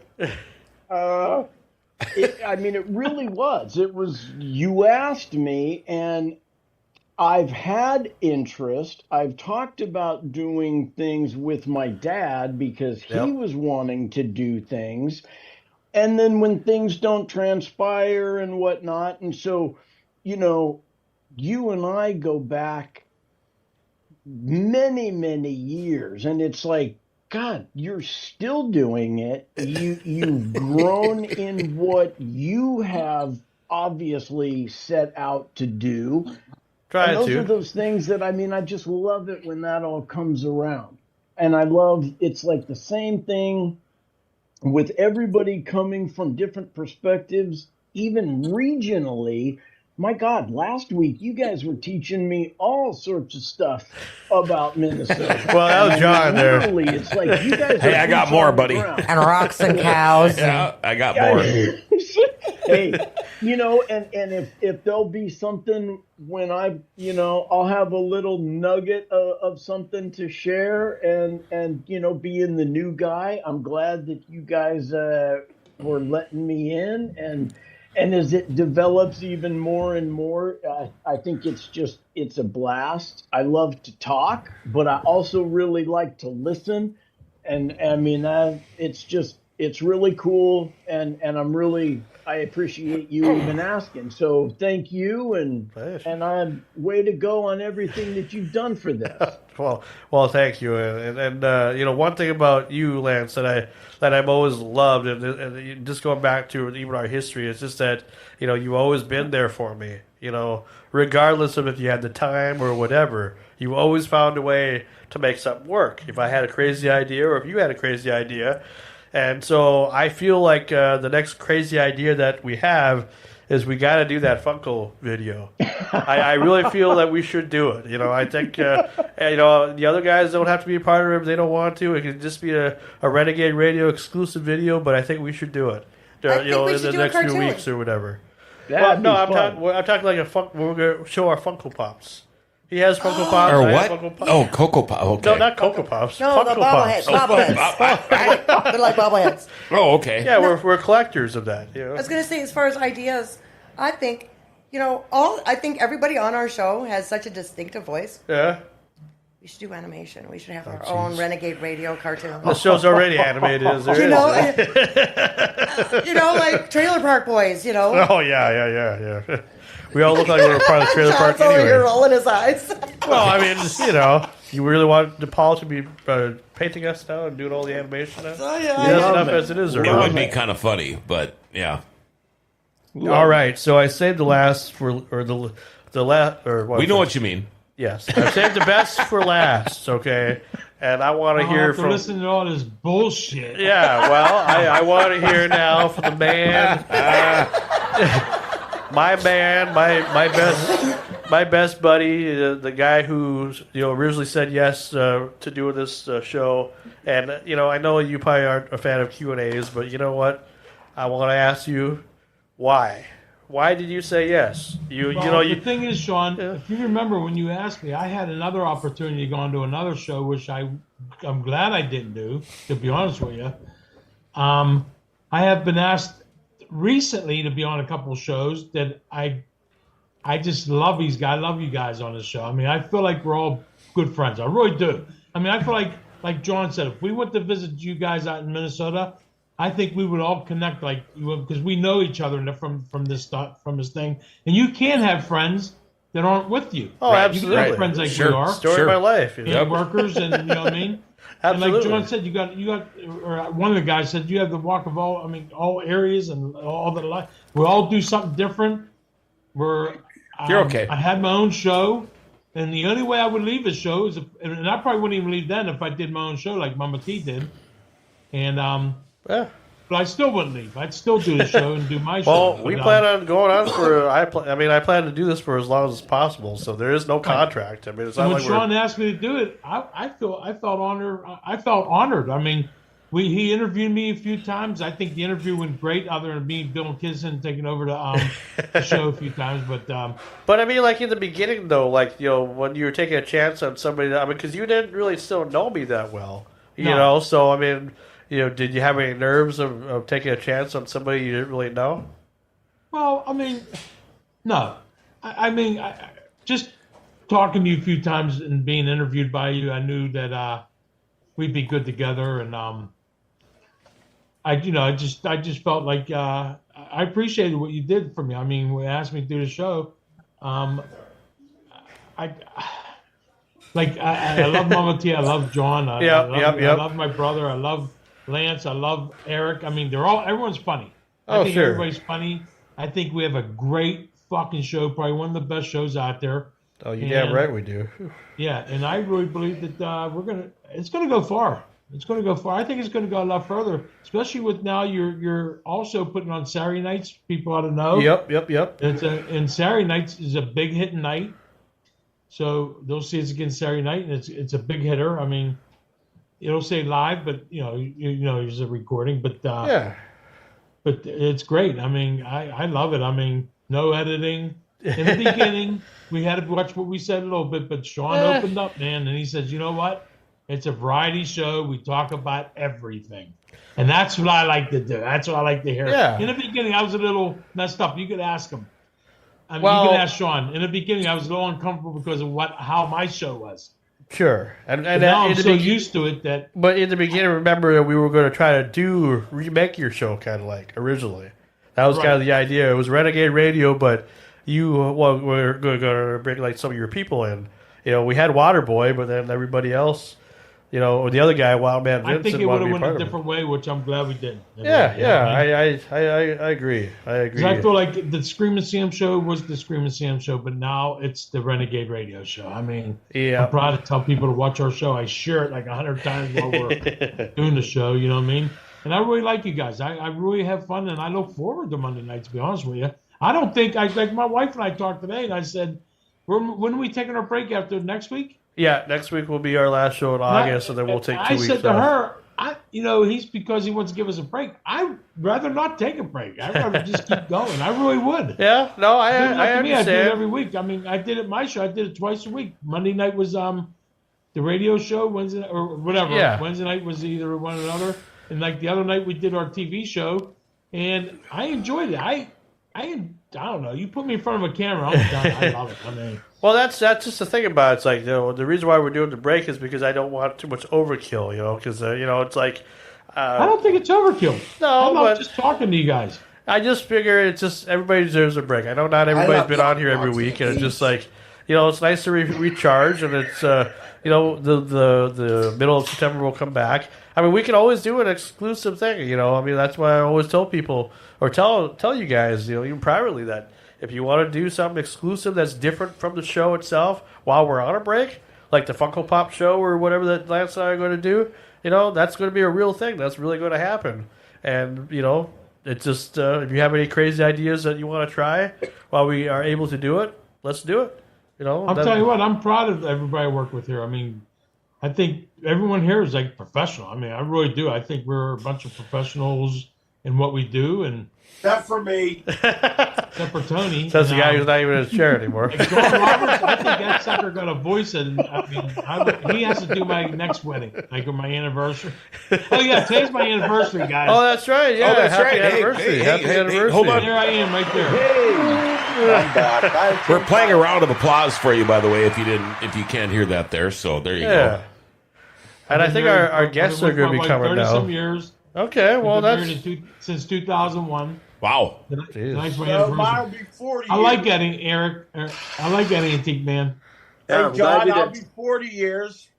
Wow. And I've been with my wife since I was 15. Nobody asked you for that. We'll call the police. So don't worry. This coming Saturday. I love you too, brother. This coming Saturday will be 30 years since the day I met my wife. Wow. I met her in a little town called Grigla, Minnesota. I was up playing in a softball tournament, and it was funny because we went back on our 20-year anniversary of meeting each other, and we took I had the company vehicle. We went up there. We stopped at the same bar. We sat at the same table. We had the same drinks. And then when we were driving out of town, there's a big softball tournament. It's the fall festival in this little town, and we used to play there every year. Here was our kid. He was 27 at the time, and he happened to be playing ball up there. We didn't even know it. So that was pretty cool. But now we're thinking about going up there again this Saturday because it'll be 30 years, and we'll see. I don't know. Wow. Sure, go. 30 years and maybe 4 beers later. Wife with a little town called a Bengi Muskagon or something. I think our guest is on, I think. Yeah, hold on 1 second here. Paul, the producer, wants to say something. Yeah, you guys never asked me why I'm here. Why are you here, Paul? Why are you here? I'm just kidding. All right. I'll give you a real simple answer. Remember the Klondike rush of the 1800s? Uh-huh. Maybe. That's what podcasting is right now. Yeah. Everybody wants to be the most popular podcast, get multi-viewers, so we got this studio. We got all kinds of different shows. We've had a bunch of them that have come through, hit and miss. Maybe this one could hit, just like Striking Gold. Maybe not. Who knows? Yeah. But, that's why we're doing this. I mean, everybody is doing podcasting and doing these shows thinking that they are in the Klondike rush of the 1800s. I like Klondike. Thinking that, maybe we can make millions. If we... I think we got a good platform, and the fact that you guys are willing to re-air it on Saturday. And I think that you have a good show, and that's why, we're humoring this idea. I mean, we've had a bunch of different ones that have come in and out of the studio, but I really, really like this show, and I think that it might strike gold. Hey, how about that? Let's Thank you, Paul. That's awesome. That's awesome to hear. It's not very often we hear from Paul, the producer, on this particular show. So that's pretty cool. No, I appreciate that. Just the fact that he's there because I couldn't do it. I could not do this. I can't wait to make my first speech. Hey, did anybody see our guest is on? Yes. Yeah, okay. We got him. Don't worry. What's up going on, Neil? I can't wait till I make my first speech. I'd like to thank God first, and then maybe Sean. Okay, Donald. What's going on there, Neil? How's it going, my friend? How you doing? Hey, fantastic, Sean. How are you? Oh, I'm doing great. We're honored to have you on here for our 1 year anniversary special. We definitely we talked about you a little bit and kind of gave people an idea of what you do and the Minnesota group that we love so much. And man, I tell you, you're just I'm surprised you have the time for us. To be honest, so you're busy. Hey, I'll tell you what. I just got done doing a video today on pepper fog, the litter, white lightning, Joker's Wild, and it's really cool. Anyway, but I do always have the time for you, Sean. You are the man. Oh, thank you.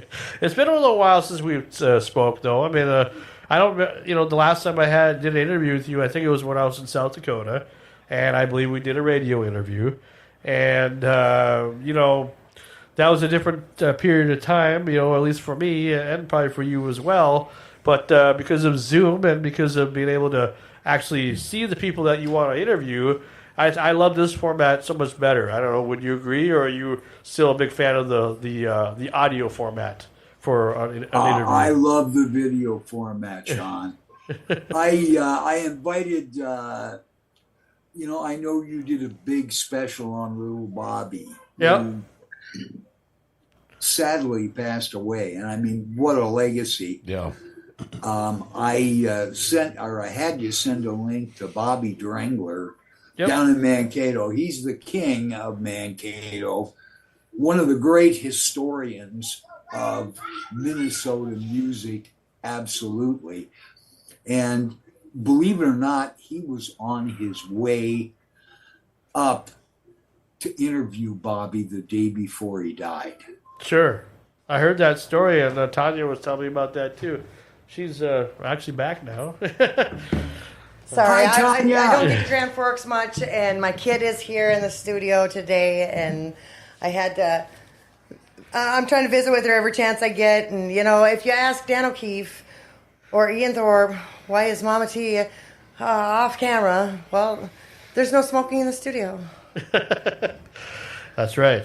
Say no to dope. Our guest said hi to you, Tanya. That Neil? Yeah, that was Neil. Hi, Neil. Hi, Tanya. Oh, I miss you. Oh, my goodness. How are you doing? Fantastic. Fan-freaking-tastic. Yes, absolutely. He's allowed to smoke in his place. Well, I can smoke when I'm doing my show if I want to. Hey, it's not our rules here. It's the mall. All right? It's the mall. I don't care. And by the way, Ian Thorpe says round of applause for Paul, the producer, so I got to throw that in there. Absolutely. That was nice work. Well deserved. Yeah. I appreciate that. Okay, I'm here for the ride now, man. I'm having fun. I like this. See, I told you. You just got to get warmed up a little bit, Yeah. Like a piece of bread, kind of. Or something. Something like that. Yeah. Don't want to turn to toast. Warm toast. You look kind of like a loaf of something over there. You're like warm toast. Eat more corn dogs. Yeah. Oh, bring me corn dogs next time. We'll make it a good show. Dripping with ketchup. How come we always go back to corn dogs? I don't know. It's an inside joke. You had to be there. That's what she said. That's going to be the new theme. Not to you. You always say that. Quit it. The show will be brought to you by nothing but corn dogs. Corn dogs and bananas. Maybe for you. Yeah. Anyway. So Neil, what have you been up to these days? Since it's been a while since we've chatted, so give us the rundown of what you're currently up to and how's life for you down in southern Minnesota.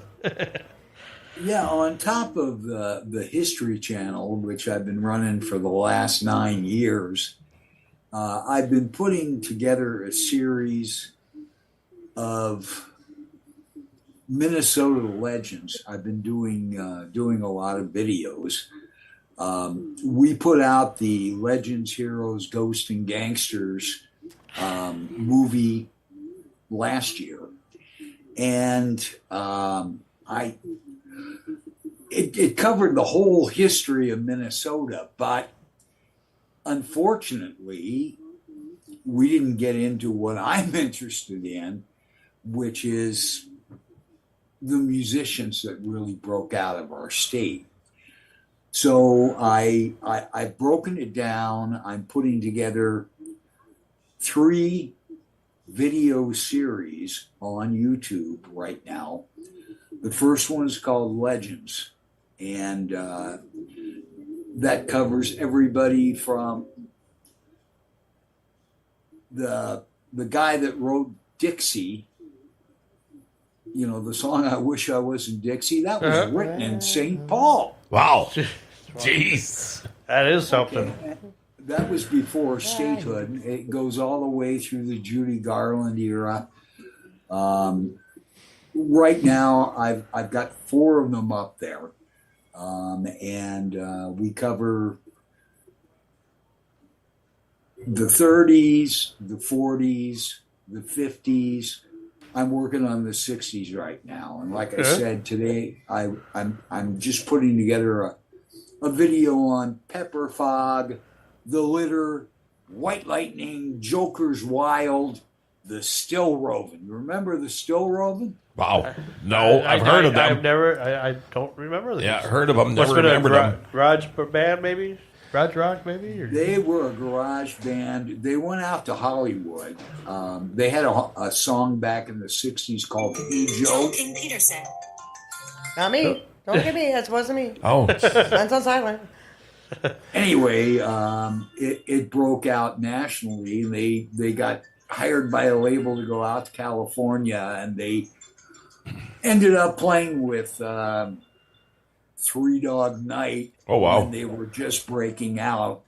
And they're going, well, they're competition. They're, Mm-hmm. Anyway, the Still Rovin' never made it big, but they were just a fantastic group. I've been in the music business for 45 years, a long time, maybe longer than that. But people ask me all the time, who's your favorite band? Who's your favorite musician? Who's your favorite guitar player? Blah, blah, blah. I can't. There's no way I could ever name one. And I would imagine with what you do, if somebody was to say, who's your favorite, artist, musician, band, do you have one? I'm guessing you don't, but I could maybe give you the top 10. And if there is such a thing, who would yours be in Minnesota music history? I know that's a little deep, but my absolute favorite guitar player is Dale Strength. He's the son of a son recording artist by the name of Texas Bill Strength, and this guy can play anything.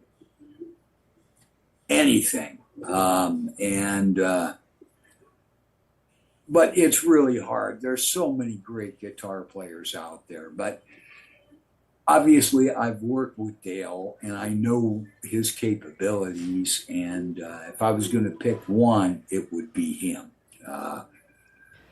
Little Bobby was absolutely the king of the blues.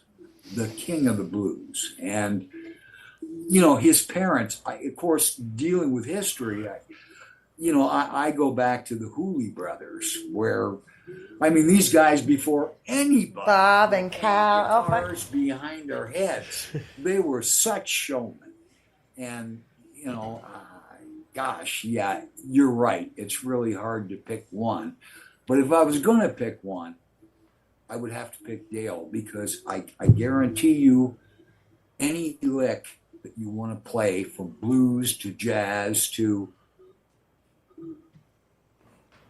total complicated, he was with his oneness. And, if you try and score one of their jazz albums out, it's impossible. But he's just got a feel. So to answer your question, he's my favorite, but there are so many. Gosh, absolutely. I'd be leaving out a ton of people. Yeah, it's hard to do. You just can't do it. Well, one question I had for you there, Neil, because you're such a historian, and maybe this picks your brain a little bit, maybe it picks all our brains out, or not out, but in, but you know what I mean.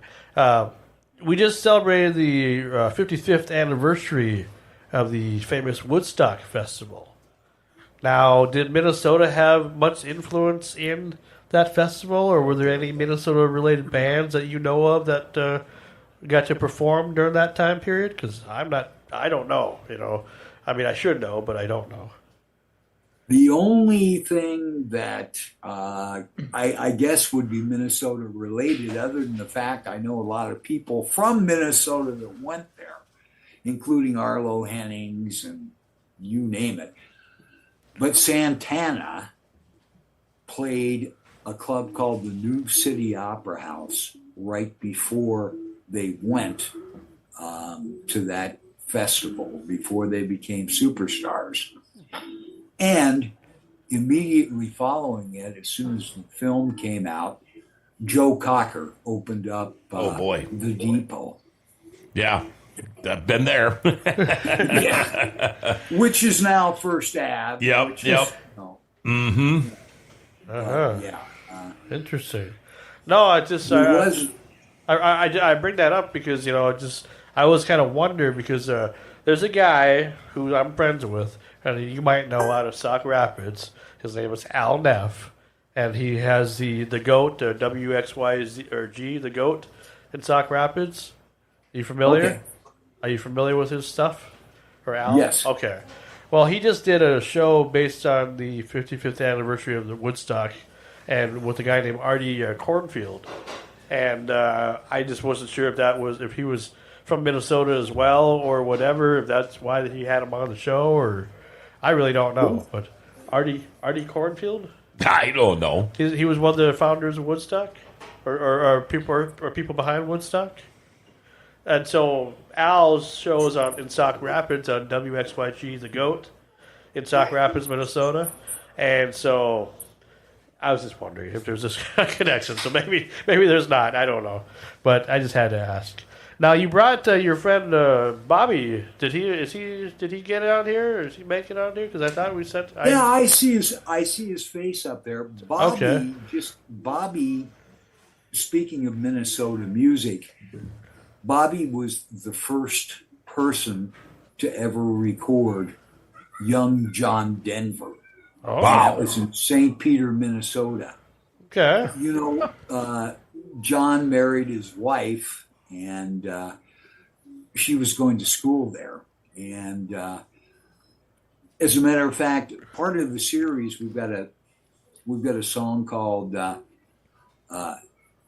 Denver, Johnson, and Franzine, which is going to be part of the series, which goes through that early development.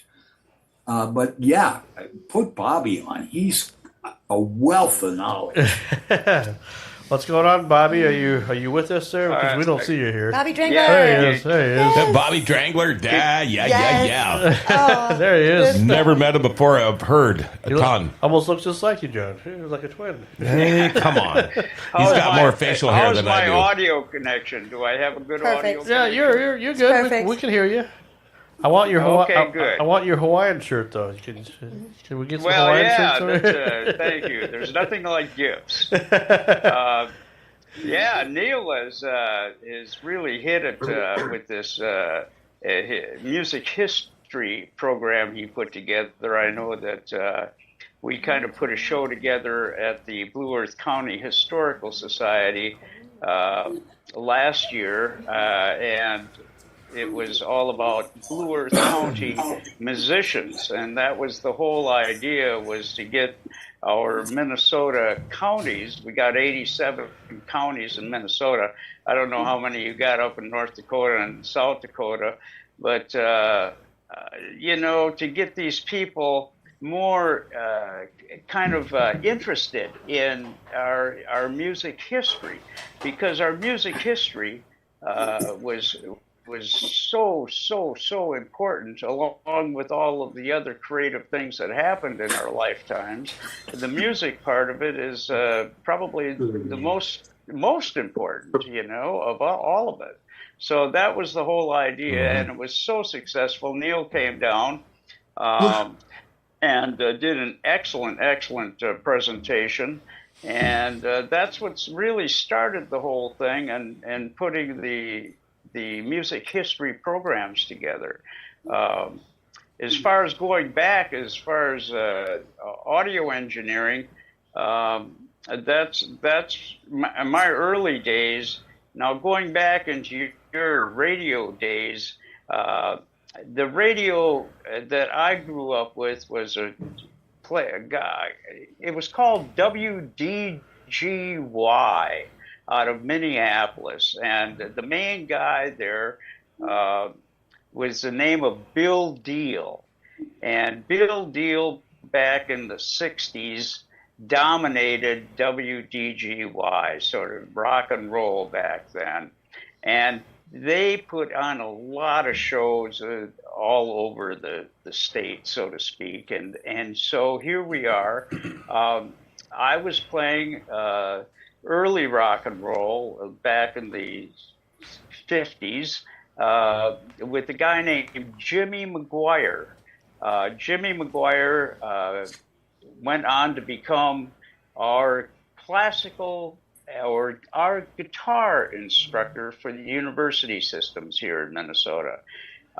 Jimmy grew up in rock and roll, ended up in jazz. I did a jazz album with him at Universal Audio, which turned into Cookhouse. Dale Menton did Run, Run, Run, 1965, so to speak. And we just kind of got into this whole engineering thing, audio. How do you make a really, a sound come out of nothing? And boy, I tell you, what a journey that has been over the years, because I find myself still doing it. I find myself still being a critic on the audio, and I still find myself kind of enjoying it when I hear something that really, really, is a mind blower as far as the audio engineering goes. Boy, I jump right on that big time. So, yeah. And over the years, as far as the John Denver, Michael Johnson stuff, I owe that all to my old partner, Mark Ahlstrom, because Mark Alstrom put together, when John decided to get out of the Chad Mitchell trio, and Michael Johnson did the same thing. They both decided that this whole Chad Mitchell trio thing was not in the same perspective as these guys grew up in. Chad Mitchell was 10 years kind of older than these guys. So John and Michael both dropped out of the Chad Mitchell trio at the same time. And my buddy, Mark Alstrom, was a photographer and booking agent at the time from St. Peter, Minnesota. And guess what happened then? Boy, I tell you, John was writing old songs. He had, I would say at the time, 15, 20 songs. And by the way, in his career, he ended up writing 300 before he passed. But, and my buddy Mark Alstrom, the photographer, did all of John's early visual stuff. And Michael Johnson's also. And that's where my influence came in. As far as recording, all I had was a little 4-track machine that I picked up. It was called a Crown.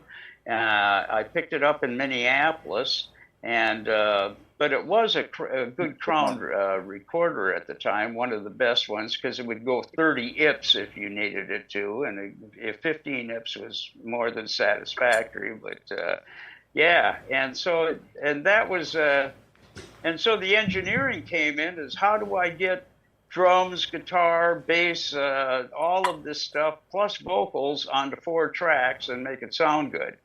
Well, it turned out that I had a lot of fun doing it, and it worked out pretty good for me. So and I'm still enjoying listening. I'm listening to some of those old early tapes I did, like of the Judd Band and Carl Franzine and all of those early things that I did back in the days. And boy, I tell you, we did a lot back then with little. So, yeah, I tell you what, Bobby, I gotta say, I love your stories, and I love having you on my show personally, just because sometimes I run out of questions, and you've got the greatest stories, and I know I can depend on you just to inform me and give me knowledge and tell me about everything I never knew about before, never heard of before. And you are just one of the greatest guests. Right, you guys? Oh yeah. How do you really feel? She wants what she's saying. What she's saying is she wants your Hawaiian shirt. Well, I the do. thing is he's speaking our Take your language. shirt off. These guys are speaking our language. Yes, Of course. These are the legends of our time. Absolutely. Legends, icons here. See, I messed the title up like 3 times now. I've been trying to do this title. I messed it up like 3 times. I thought I had it right, but then I forgot. Oh yeah, there's gangsters in that title too. Wait. Well, what I want to know, because Bobby, I guess the story was that you were supposed to interview Bob. We didn't know he was going to pass away the next day, obviously. But what would that interview been like if you would have had a chance to talk to him? Well, the number one, my number one opening present or ask, my favorite opening introductory question is, because I've kind of hang out with people in the creative business, but creatively, everybody has their absolute favorite of what they did in their lifetime. Something that you created that sticks with you, that you enjoy, that you keep with you, and so that's my opening line. What's the most favorite song you've ever written? Period. What is it? Which one? Out of the hundreds or the thousands, which one?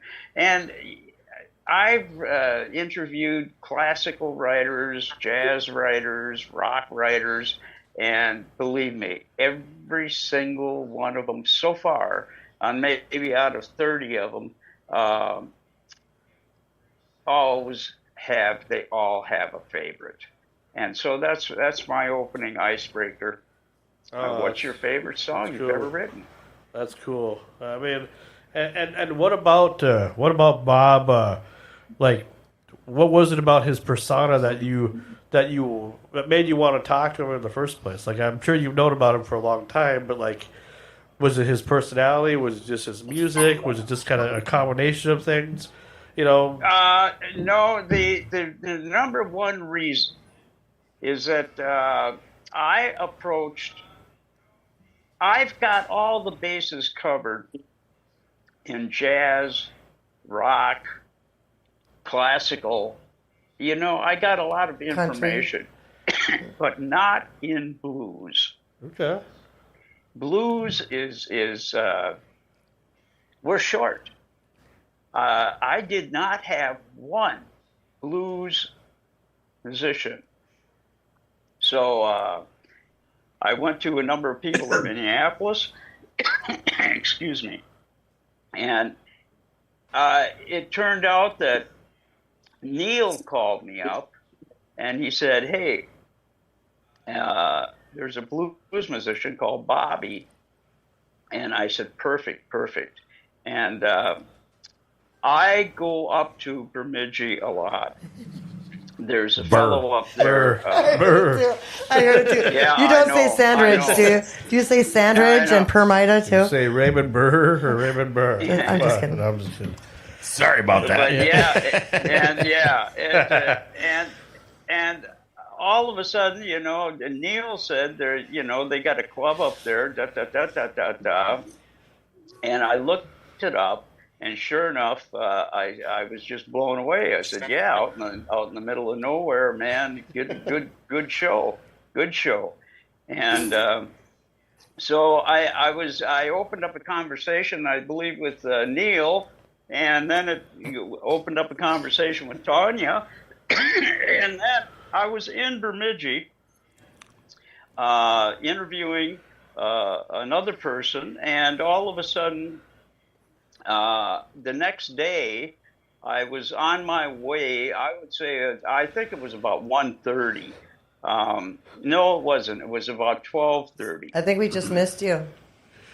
Yes, yeah, it was about 12:30. That was on Saturday, wasn't it? It was that right. Saturday the 27th? Yeah, and I was I was about 30 miles away.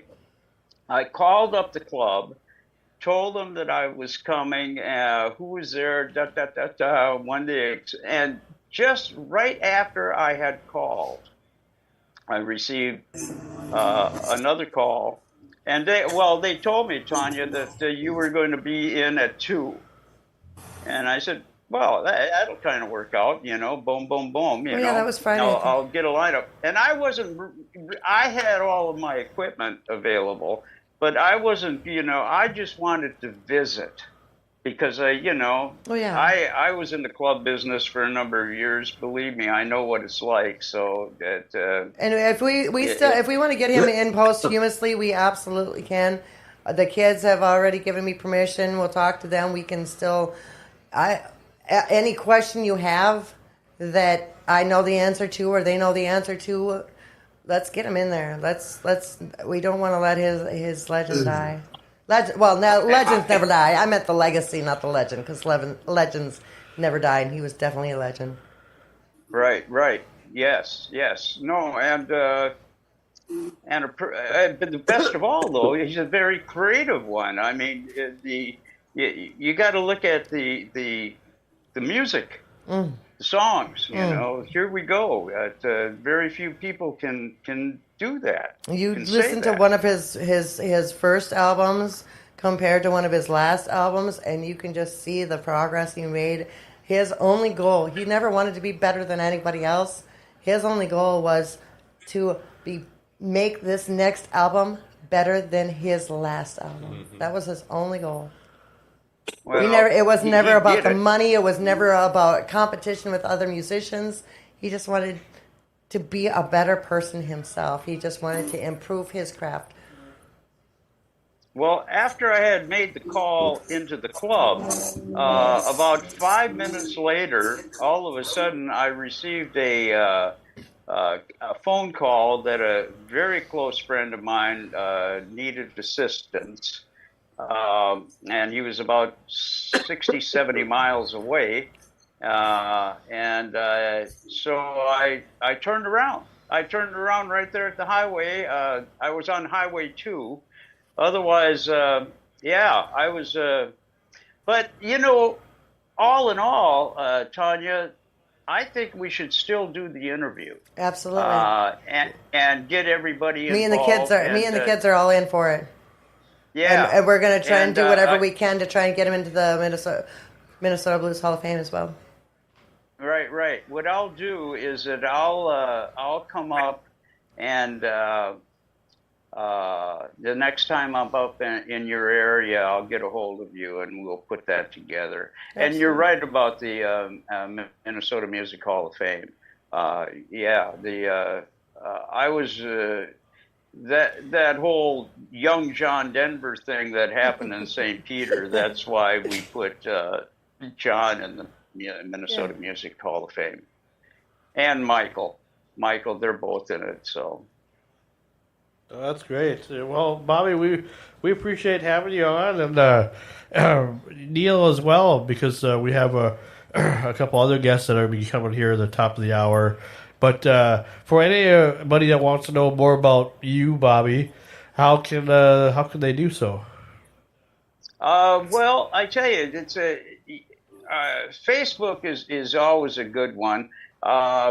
Lately, I haven't been, how would you say, out in the on stage that much at all, because I've kind of lost the glitter of it all. But it's all. Facebook is probably the way you just messaged me and things like that. That's probably the easiest way. Sure. YouTube, although I got a couple hundred videos out there, I'm not. How would you say?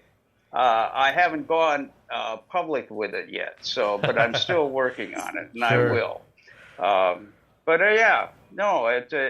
And please do. Anybody who wants to and be open with your questions. If you have questions, I'm really I'd love to answer. So, yeah.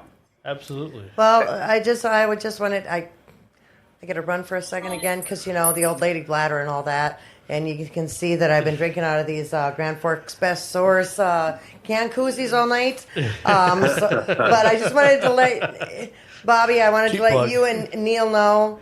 It wasn't cheap. That cost me a whole can koozie. Oh, Jesus. Just wanted to tell you guys I miss you guys, and me and the family, we're down for anything. Whatever gets Bobby's name out there, whatever continues the legacy, whatever keeps the live music going, whatever keeps the blues alive, man. We got you. Just contact any of us anytime. We're gonna Great. We're gonna move this along. Let's do it. Yes, absolutely. Thank you. Absolutely. Well, we appreciate you, and Neil as well. Let us know more about you too, real quick before you go, because you were part of the interview as well. Thank you both for being here. Yeah, Enjoyed thanks it. for having us on, guys. It was a lot of fun. All right. I Well, enjoyed it a lot. we appreciate you. Now we got, I believe, who we got at the bottom there? Is that Parker and? It looks like it. Taylor Warren. Hey, there you go. All right. Taylor, Hey, yes, Jeff. Taylor Warren. Yes, I know who you are. You work over at Super One. What's going on, man? Thanks for having us on, John. Hey, no problem. Well, these guys are the guys known as Forgive the Forsaken and Forgive Me for Asking, but what the hell's that mean? I was just going to ask the same thing, man. Because it's clever. It's clever. Tell us about your band. Tell us about your band. The guy who actually came up with the name is no longer in the band. Oh. It's one of those things we made up a ton of merch. Well, did you forgive It's him just for stuck. doing that, or what? I'm just kidding. I mean, Sure. No, no, we love him. We love him. He's my neighbor, actually. He's a good guy. Great, fantastic guitar player. Okay. So tell us about how you guys got together and created this idea of a metal band or rock band or whatever. I think you probably call it like metal or rock metal, kind of, more or less. Well, or grunge. I do a little bit of everything. Okay. We go through as many genres of rock as we can cover. Whatever will get us into bars. So are you a band that can play at like the ROSEAU County Fair, or are you limited to bars? We played the ROSEAU Gazebo last year. Oh, okay, yeah, right. That's what I'm getting at. Yeah. We asked them, we're like, hey, we're totally down, but like, if you've heard our music, like, you know what you're signing up for. Right? Sure. So actually went really good. Well, that's good because the people of ROSEAU need a change of pace. We'll just say, there's a lot of that old money going around in that town, and I just like you need to be the fresh young coat of paint there. Wake these people up. I think I pestered Taylor so much that he finally joined the band with me. That's what happened, really. We were part of a group back in the day called the Downtown Jam Project in ROSEAU. You guys ever hear about that? Maybe. I didn't know they were doing stuff like that. They started it. It was Chris and Paul Nugent started it back in 2011. Okay. And it went for about two or 3 years, and it had to close. But that's where I met Parker from. Was the Downtown Jam Project, and he was just a little kid back in the day, and he kept pestering me to join a band, and I didn't want to right away. But after the years went along, I ended up with all my musicians friends moved out of town. So then I was like, oh, whatever, we'll try it out, see how it goes. And so far, it's working pretty good. I've been with them since 2016. Him since 2016. Yeah, because I know I've heard you guys for quite a while, and I met Parker before. I think you've been to Walmart before. If we've met each other, and then Taylor, I know your family obviously, and I know you. You know, definitely. Sorry about the loss of your brother earlier this summer with Cody. Because that surprised me that he passed away. That was. Well, it surprised me because it was actually our sister's, Katie. She had her baby gender reveal party, and then we had a show at Peggy's Poorhouse that same evening, and it was kind of weird. It was the last thing Peggy had said before we left was, "How's your brother doing?" I'm like, "Yep, he's doing awesome. He's got two kids down, a niece and nephew to spoil down in the cities, and all kinds of twins and." Some not really Vikings games, but sports games to go to. And I came home, and my mom and Gary were up, and they had told me that he had passed. But it was strange because he hasn't lived in town for 16 years. But everyone still asks, "How's your brother doing? How's your brother doing?" Sure. Well, you guys are well known. Yeah, you guys are well known in that area. Cody. Well, you guys are pretty well known in the ROSEAU area, and the thing about your brother Cody is I never found be off the subject here. I don't mean to draw attention to it, but since I don't talk to you much at all, so what happened? How did he pass? He was just at home. It was a Saturday night. He was watching football, and he kind of dozed off, and I think he just passed away in his sleep. Okay. Because wasn't he on a respirator, like a second best way to go? Yeah, I thought that too. I guess his equipment. He didn't have the blood pressure on. Okay. He had his respirator on, but not his blood pressure. So the blood pressure it didn't sense that he was I think he had a heart attack in his sleep. Oh. But he didn't have the blood pressure or the thing on his finger that he had for blood pressure. He didn't have that on. Okay. Because the nurse kind of thought he got quiet for a while, and they went and checked on him, and he was all slouched in bed, and he had passed in his sleep. Thankfully, he was in his sleep, but not. Because for some reason, I thought he got in a car accident for some reason. I don't know. There was a car accident that happened in ROSEAU at the time, so I had to around the same time. How he got. That was like back in '94 how he got his injury. Yes, but I thought he got in a car accident. How he passed away. I didn't know. This is the first time I'm hearing about it. No, there was no. I had no idea he was down in the city. There was a car accident that was irrelevant to our family, I think. Oh, okay. Well, good. Yeah. Yeah. Because I didn't know. Well, anyway, how's the family holding up now? I mean, it's been a month or two, but it's still, Yeah. We know about that. We're holding up pretty good. Okay. Cody had his body donated to science. Oh. So a lot of the we had a service for him, and now the U of M just wrote us back that his ashes just got back to us now, so we're going to have a internment. Sorry, hopefully this fall. Okay. And, yeah, because like he wanted to donate his body, so anybody with spinal injuries could hopefully they could research and study and hopefully help people in the future. Sure. Yeah. That is like the best last gift you can give. Well, to Tanya, anybody. definitely. You're from Roseville. Yeah, so don't you know Cody? I don't. So I. Come Sorry, on. I keep moving around. Yeah. I keep moving Quit around. wiggling. I can't help it. Talk directly to the mic like you're Quit doing wiggling. I'm not going to pretend it isn't. I'm not pretending this thing is anything. You just keep your mind on the gutter over there. Anyway, no, I grew up in Roseau. I graduated in '92, and I'm not just saying this for anybody who might have just been tuning in, but because I was in the bathroom here for a few minutes, and I missed what your last name is. Warren, Warne. Okay. My older siblings are Brandon, Cody, and Katie Warren. And you probably know Gary Grundle at the store. So I from Wally's Doug Super One. Yeah. The trailer court? The plethora. Yeah. So do you guys ever hear my Roseau story?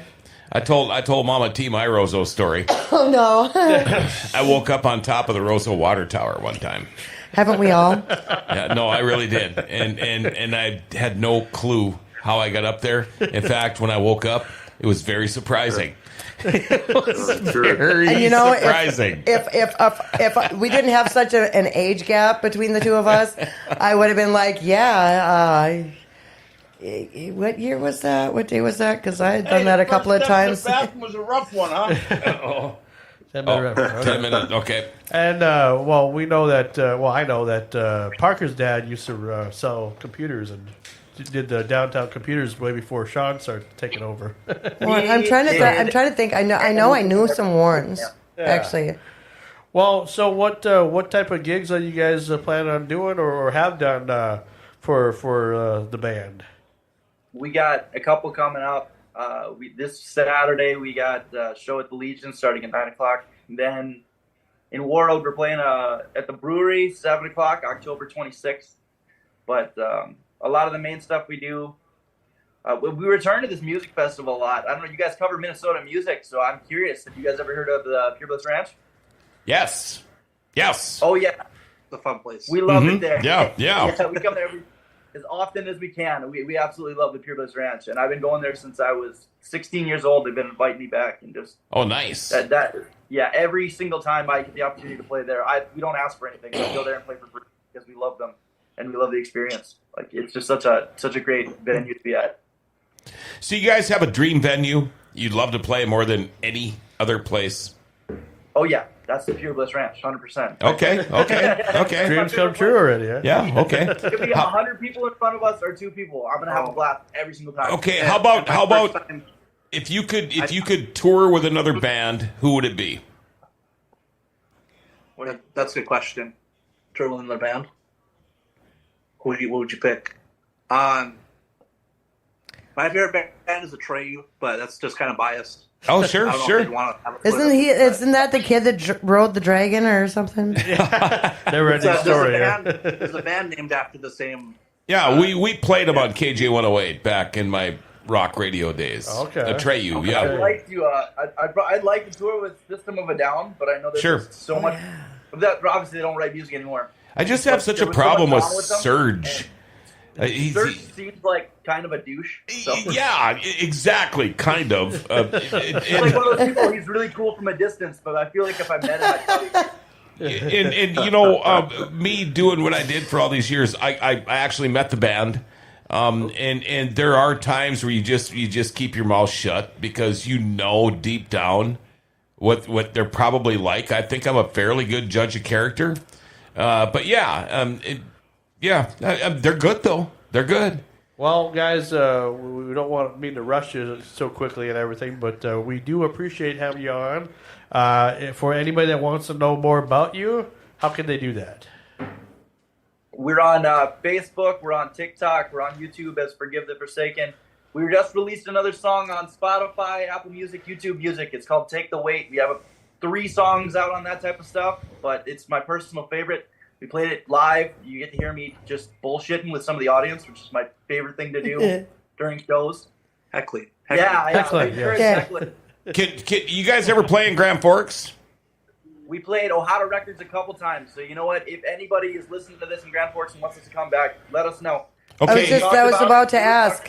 And here's the deal. If you ever know you're going to be playing here, let us know. Get a hold of us here, GFBS, Grand Forks Best Source. We'll put you on the air. We'll do a little gig before you guys go on. Yeah. Awesome. And if you ever make your way down the Highway 2, there's this little bar in McIntosh, Minnesota called Little Bobby's Bar and Grill that has a great stage and does live music every weekend. Contact the bar or the bar owner or myself. You can connect with us on Facebook. Just get a hold of me and I'll tell you where you got. Yeah, exactly. I was going to say, Sean, send me a name. Yep. I will. All right, guys. Well, we appreciate you, and to the panel as well, and everybody that has participated, and even if you're not here on the show, I think the only one that wasn't here is Waterboy and Mikey. You know, those are the only 2 that have been on the show that haven't came back yet. But other than that, I just want to say thank you to everybody for being a part of this 1-year anniversary show. We're not great to be here. We're not done yet. Next week we got one more episode before we take a little break. We'll have Michael Klastorian on, and he's a Back to the Future expert. So right on. That'll be a lot of fun. So, and I was going to say thank you, Frankie, for dragging me here by my hair. I mean, that's right. It must have been terrible to put up with me in that. That's how I do it, rough. No, Mama T, it's always a pleasure to see you, sweet Pete. Just kidding. Chicka, mow, mow. All right, mow, guys. Mow. And thank you, everybody, for watching at Best Stores and Facebook and YouTube and all the platforms I that love we're you, on. Johnny. We'll see you next Take week care, for another guys. great edition of Renegade Radio. All right. Good night. Bye, bro. Adios.